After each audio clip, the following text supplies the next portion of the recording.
Mr. Deputy President, Ministers present, Permanent Secretaries present, the Chair of the Council of Governors, our development partners and social partners, distinguished participants, good morning. Today we begin a series of important events to mark a week whose significance is critical for the people of Kenya and essential to the government of Kenya. Our bottom-up economic transformation agenda stands on the foundation of creating sustainable capacities and viable opportunities for the empowerment of people at the bottom of the socio-economic pyramid. A unique feature of the bottom-up agenda, therefore, is that each pillar of our economic transformation is deeply embedded in commitments arising from Article 43 of the Constitution, which sets our economic and social rights as fundamental human rights. Through our universal health coverage pillar, we are discharging our constitutional mandate to actualize every Kenyan's right to the highest attainable standard of health and to healthcare services. Similarly, the right to accessible and adequate housing, as well as reasonable standards of sanitation, are being realized through the affordable housing pillar of the plan for the bottom-up transformation. Additionally, our agro-industrial and food security pillar attends to the right of every Kenyan to be free from hunger and to have adequate food of acceptable standards. The right to clean, safe water is catered for through the irrigation and the water harvesting components of our agro-industry and food security, as well as the cross-cutting enablers of our plan. The right to social security, as already observed, forms the bedrock of the strategy and the foundation of our governing agenda. As such, it permeates every pillar and therefore affects interventions across sectors. The right to education must be observed robustly as a basic indicator of commitment to enhancing inclusion, effective participation, productivity of citizens, and transforming national competitiveness. This event, therefore, is important to all of us. I am delighted with the progress we are making in focusing transformational attention to the social sector, which is the backbone of sustainable social development. The paramount question to be answered in the course of deliberations during this conference arises from its theme. Number one, first, what are we doing to accelerate the development of an inclusive and integrated social protection system in our country? Secondly, what are our strategic options for the expansion of coverage and improvement of shock responsiveness in order to leave no one behind? These are the foremost considerations in promoting and advocating for an integrated social protection system that can achieve increased coverage throughout the effective coordination of diverse actors in order to focus our full capacity on the people. Our philosophy of development is people-centered. We must empower the people to effectively actualize their potential by taking full advantage of economic opportunities and to have capacity to optimally benefit from development. We are confident as a nation and as government that we can simultaneously pursue rapid economic transformation and social protection at the same time, and that ultimately we shall achieve both of them. Social protection cannot wait until 2030, when we will have achieved our economic vision. If it does, the development achieved at the expense of or in exclusion of social protection will be hollow and fragile. We must undertake both commitments simultaneously because the standard of social protection is a good measure of sustainability and the promise of shared prosperity. The other urgent reason is that at the moment, too many people cannot afford a decent living. They are vulnerable, marginalized, and at the risk of being left behind. 16% of Kenyans today live below the poverty line. The number of people living in extreme poverty peaked during the COVID pandemic, reaching 8.9 million people. 26% of Kenyan children are under the age of 5 are stunted. Undernutrition is depriving them of normal growth, development, and is robbing them of their full potential. Older citizens, orphans, and vulnerable children, as well as people living with extreme disability, have a right to receive support now, and it is grossly unjust to wait even for a moment, for whatever reason.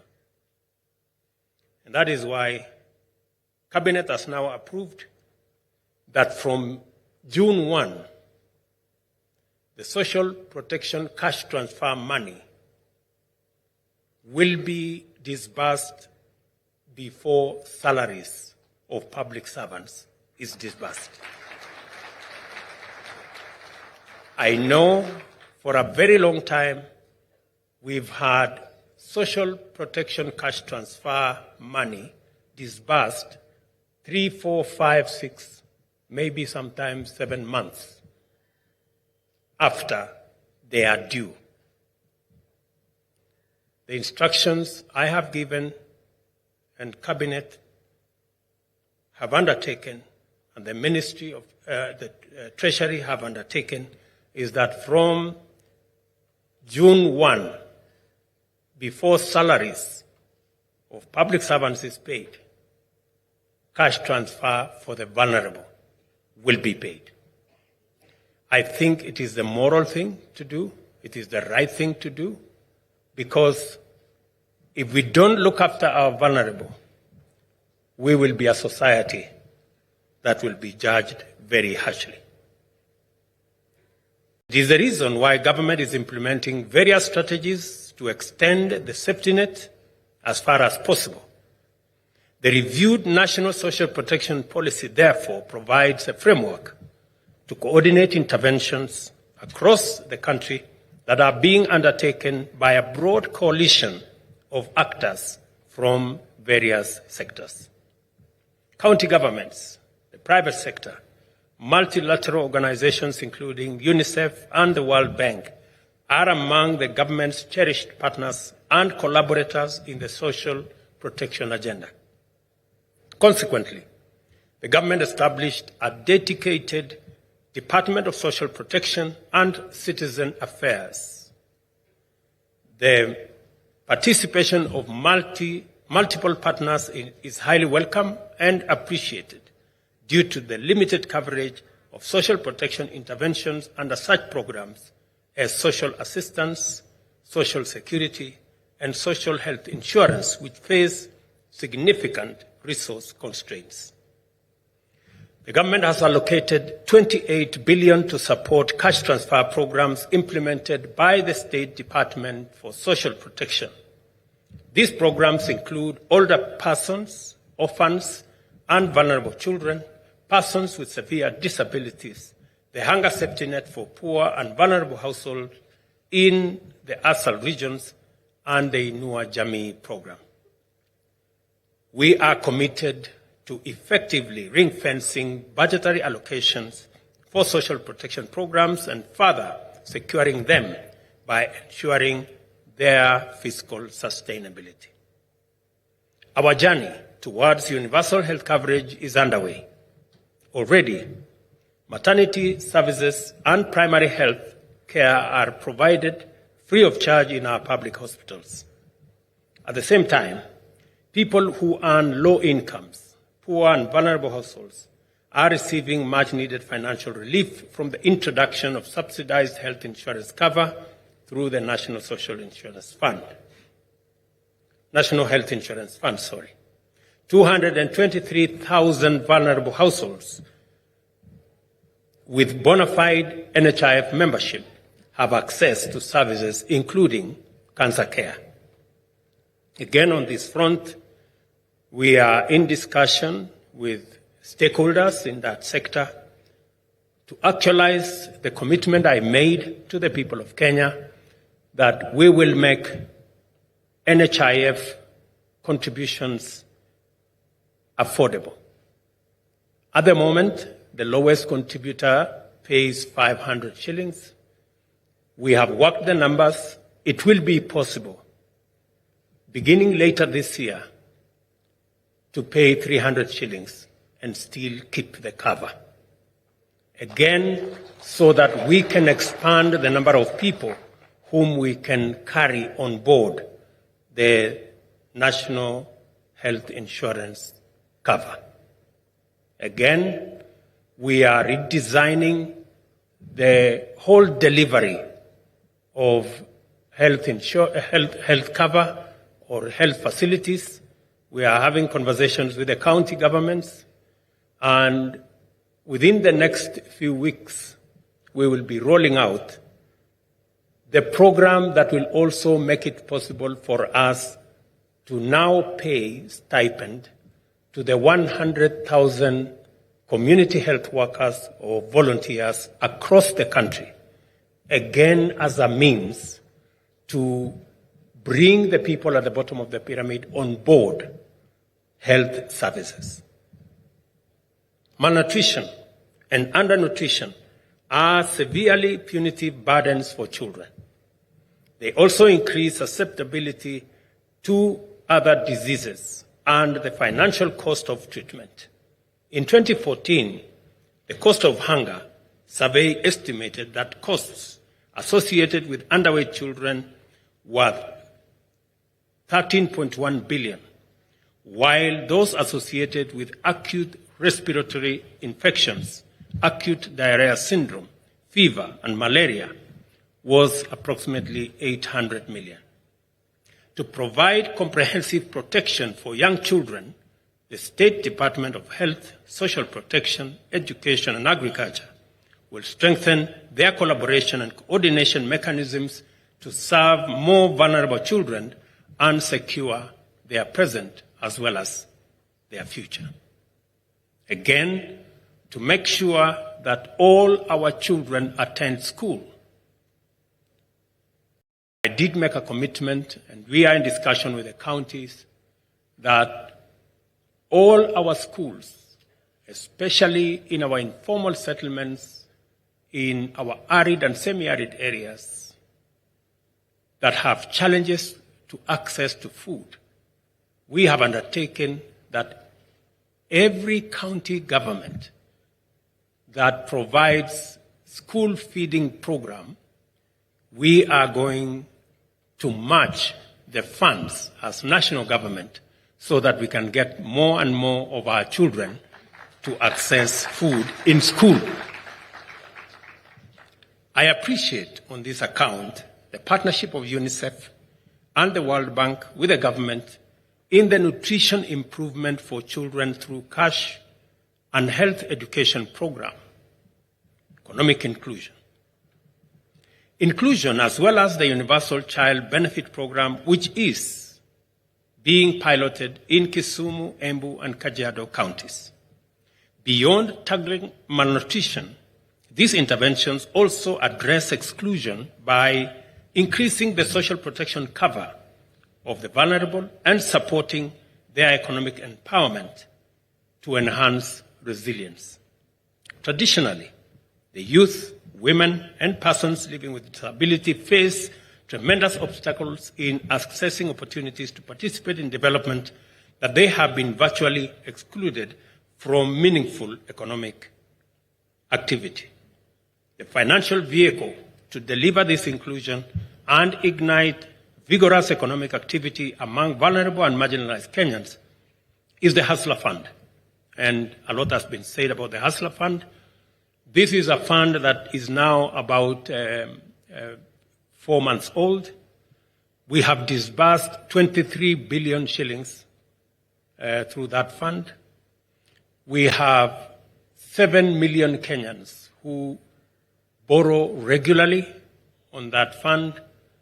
And because we introduced a savings component, already 1.35 billion shillings has been saved by people borrowing as less as between 500 and 1,000 shillings.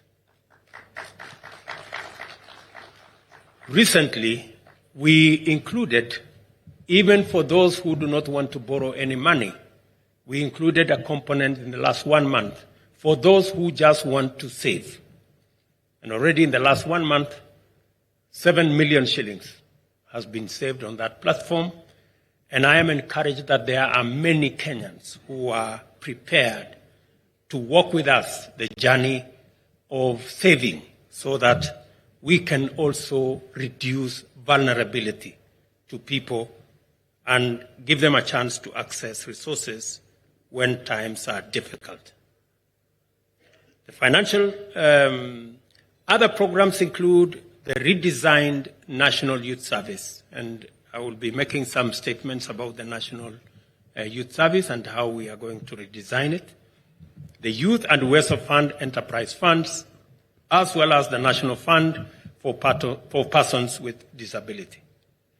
The youth access to government procurement opportunities, as well as the Youth Training and Internship Program, are also frameworks to facilitate the inclusion and empowerment of formerly neglected, yes, yet immensely critical demographics. Again, as I made a commitment earlier this week,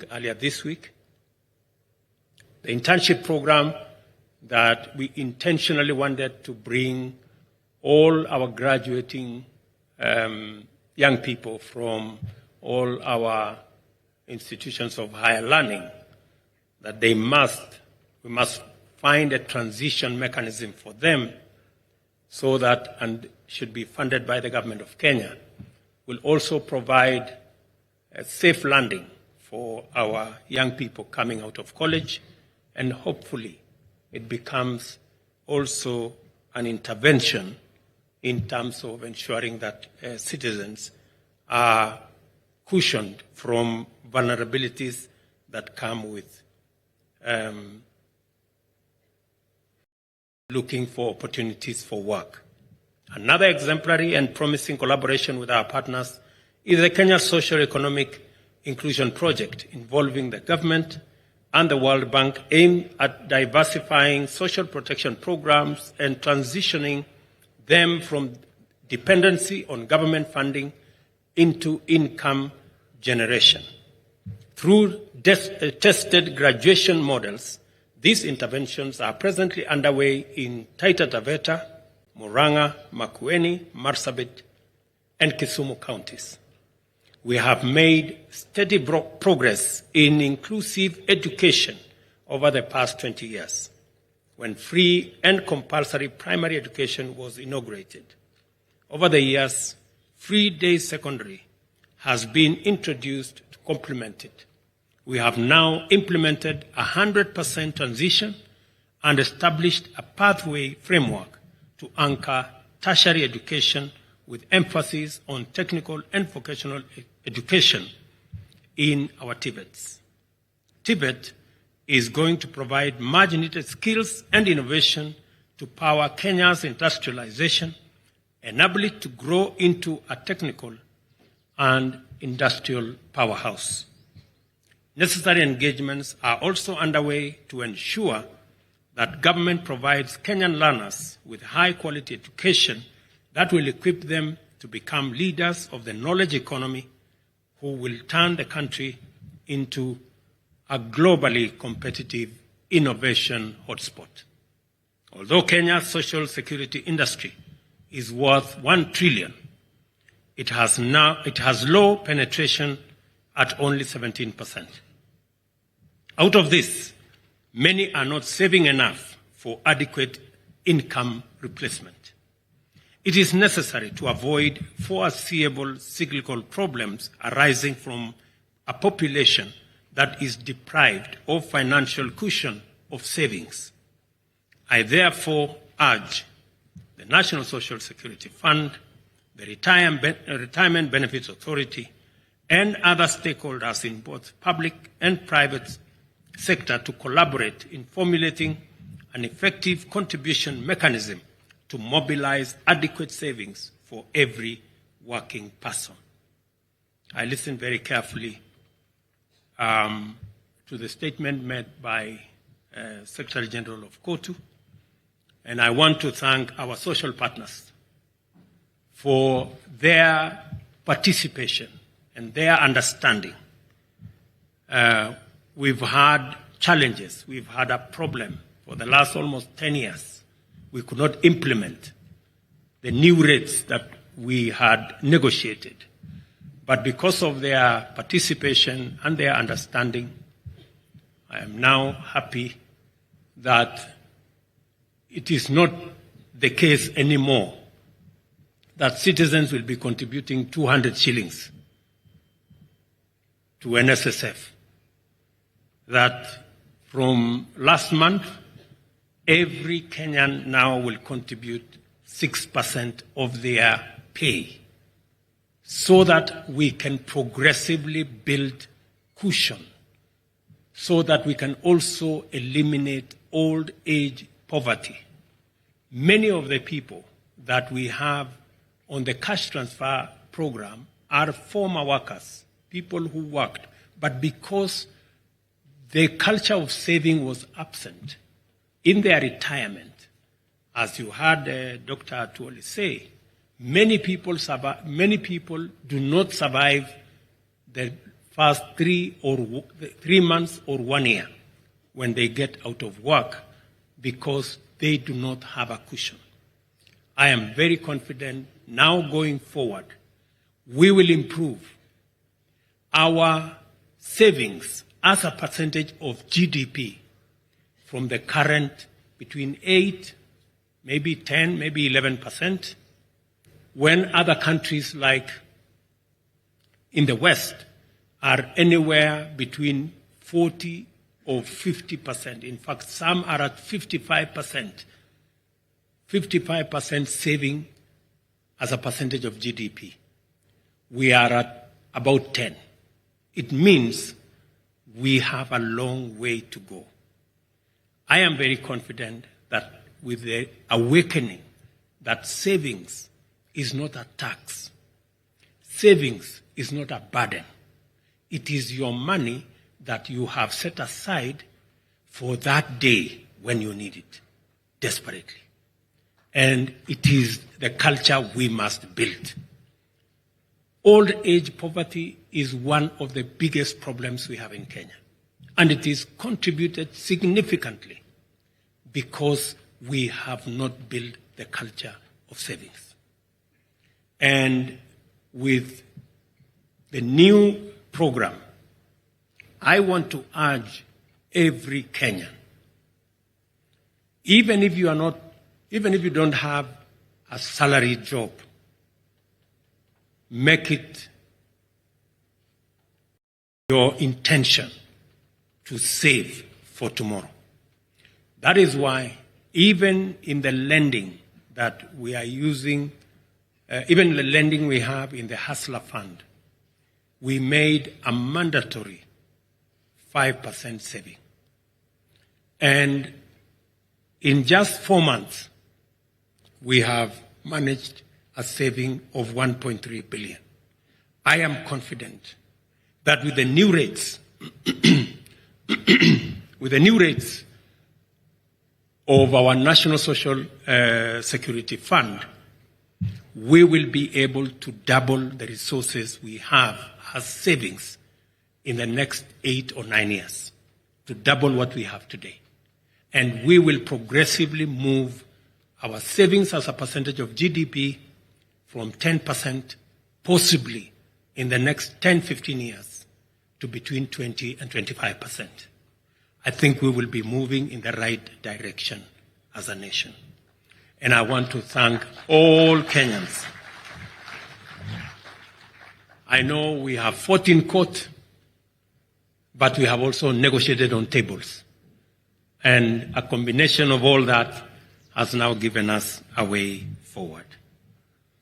I believe that the time has now come for us to actualize the Social Assistance Fund for vulnerable groups, as mandated in Vision 2030.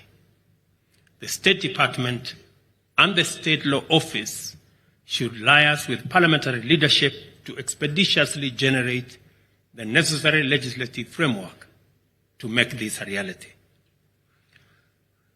It is now time to recognize our partners in this fundamental critical undertaking.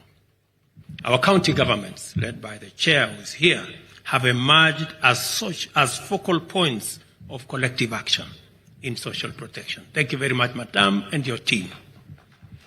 The World Bank, UNICEF, and the World Food Programme have been indefatigable and effective traditional partners of the government, as well as the International Labour Organization, Food and Agriculture Organization, the Foreign and Commonwealth Development Office, and the Save Children Fund.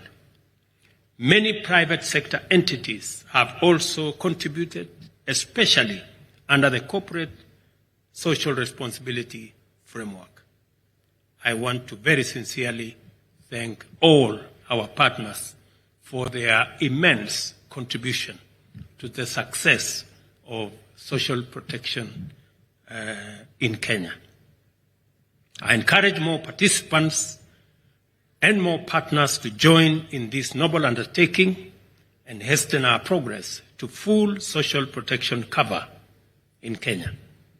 As a means and an end of sustainable development, we are investing in the people through social protection to enable them participate in and benefit from the economic transformation of our nation. This requires collaboration. It requires building a bigger coalition of partners, of Kenyans, of private sector, of the public sector, all of us acting in concert so that we can actualize social protection as the mechanism of ensuring that no one is left behind. I now declare the Kenya Social Protection Conference and wish you very fruitful deliberations officially open. Thank you very much. God bless you, and God bless our great country. Asanteni sana.